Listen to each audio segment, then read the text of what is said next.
Welcome to this explainer. Okay, today we're tackling a concept that gets tossed around a whole lot, but is actually rarely understood in its full depth: stewardship. If you think stewardship is just a boring financial transaction or, a polite churchy way to ask for donations, well, prepare to have your perspective totally shifted. Because looking at these ancient texts, they paint a completely different picture. We're diving deep into a dynamic, holistic life philosophy that is honestly just as revolutionary today as it was millennia ago. Let's get into it. Here's our roadmap for today. First, we'll unpack the true meaning of stewardship.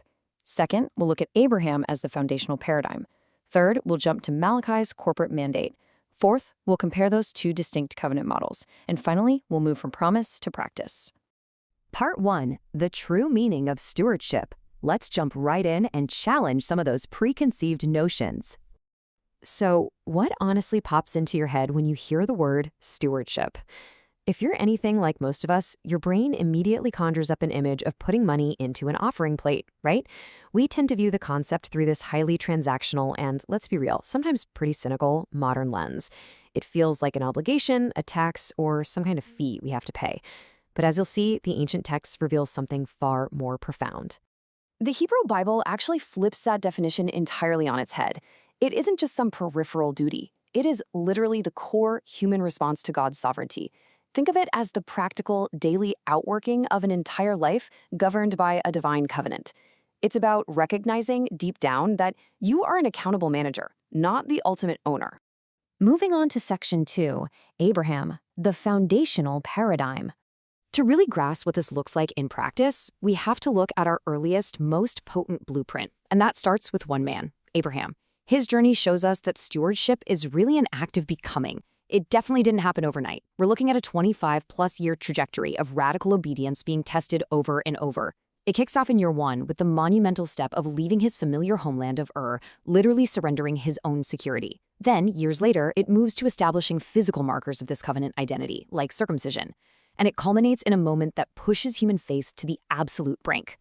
And that brings us to the Akada, or the binding of Isaac. Genesis 22 says, "Take your only son Isaac, whom you love, and go to the land of Moriah and offer him there as a burnt offering." What is absolutely wild about this specific command is the sheer paradox of it. It pushes stewardship to its absolute limit. After waiting decades for this child of promise, Abraham gets this terrifying command from God that seemingly annihilates all of God's previous promises.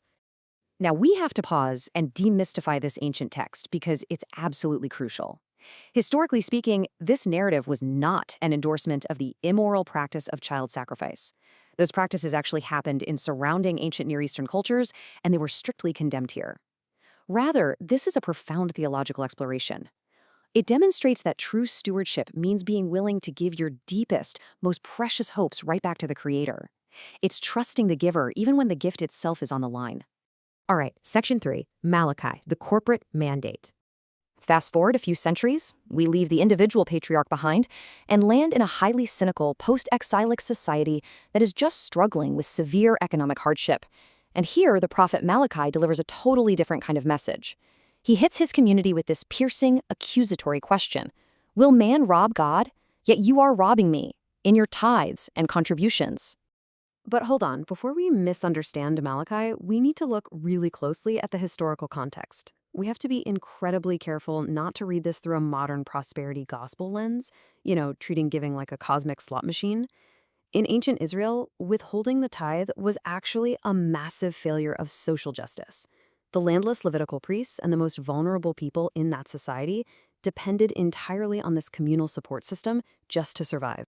So, Malachi shows us that stewardship is really an act of restoring a broken community. And he perfectly categorizes this into 3 distinct lenses of accountability. Yes, it's about financial faithfulness, tithing, but it's equally about the integrity of worship, meaning how leaders teach and operate. And thirdly, ethical fidelity in private lives, specifically regarding marriage and divorce. The point is, you can't be a good steward in the temple and a terrible steward in your own home. It's a holistic requirement. Which brings us to Section 4, comparing 2 covenant models. By putting Abraham and Malachi side by side, we can clearly see how the whole concept of stewardship beautifully adapts to its specific historical context. Think about their primary focus. Abraham was highly individual. He was pioneering a covenant literally from the ground up in a brand new land. Malachi, on the flip side, was urgently trying to reform an entire corporate body. They had an established history, but they had completely forgotten their obligations and were at risk of losing their entire identity. This really highlights the contrasting natures of their covenants. Abraham's was what we'd call promissory. It was foundational, fueled entirely by the hope of the future blessings God promised. Malachi's covenant, though, that was obligatory. The covenant already existed, it had been tested by time, and God was demanding present faithfulness to an agreement they'd already made. Because of that, the underlying motivation for their stewardship shifts dramatically. Abraham was responding to these gracious, awe-inspiring promises. But Malachi's audience? They were in survival mode. They were driven by the urgency of an ongoing crisis, widespread cynicism, and the very real threats of divine judgment and collective punishment. And even their key symbols diverged completely to match those contexts. For Abraham, circumcision was the physical sign of a single family's inclusion and identity. But for Malachi's corporate audience, the symbol shifted to the temple tithe, which was the absolute center of communal worship and the practical mechanism for their collective survival as a people. Finally, Section 5, from promise to practice. Let's pull this all together. Now, let's synthesize all this rich historical data into a practical framework for our own lives today. Here is the absolute, non-negotiable starting point that both figures agree on, despite their vastly different contexts: divine ownership. Everything, our time, our talents, our finances, our families, ultimately belongs to God. We are not the owners, we are merely the accountable agents. And honestly, that single shift in mindset changes absolutely everything about how we operate in the world.